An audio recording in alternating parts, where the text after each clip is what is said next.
Alright, is this thing? Okay, we're recording. Greetings, all you wonderful people. I'm John Luke Zabalios, and today we are gonna talk about. What are we gonna talk about? We are gonna talk about Bahay na Bato. Alright, show them the thing. Wait, is this thing on? Bahay na Bato, or House of Stone, is a type of building originating during the Philippine Spanish colonial period. It is an updated version of the traditional Bahay Kubo. Its design has evolved throughout the ages, but still maintains the Bahay Kubo's architectural basis, which corresponds to the tropical climate, stormy season, and earthquake-prone environment of the whole archipelago of the Philippines, and fuses it with the influence of Spanish colonizers and Chinese traders. Thus created was a hybrid of Austronesian, Spanish, and Chinese architecture, with American influence during the American era, supporting the fact that the Philippines is a result of these cultures mixing together. Its most common appearance is that of an elevated, overhanging wooden upper story nipa hut that stands on Spanish-style solid stone blocks and posts as foundation instead of just wooden posts.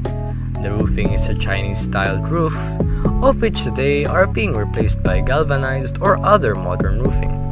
It followed the Bahay Kubo's arrangements such as open ventilation and elevated apartments used as living space, with the ground floor used for storerooms, cellars, and other business purposes.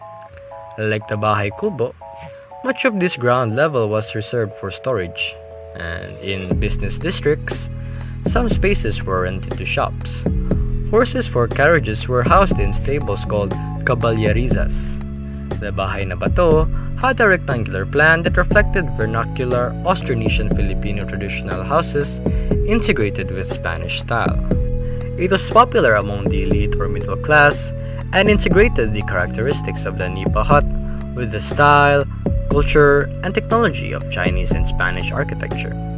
The 19th century was the golden age of these houses, when wealthy Filipinos built fine houses all over the archipelago. The same architectural style was used for Philippines Spanish-era convents, monasteries, schools, hotels, factories, hospitals, and with some of the American-era gabaldon school buildings, all with few adjustments. This architecture is still used during the American colonization of the Philippines. After the Second World War, building these houses declined and eventually stopped in favor of post-World War II modern architecture. Today, these houses are more commonly called ancestral houses, due to most ancestral houses in the Philippines being of Bahay na Bato architecture.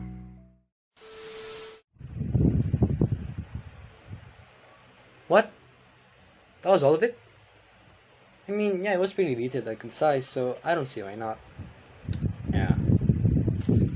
And yeah, that's all for this video, guys. Thank you so much for investing a little bit of your time watching this video. I hope you liked it, and that's 3 minutes. I've been John Luke, reminding you to appreciate art, and wear your mask, and wear your seatbelt, and to keep looking.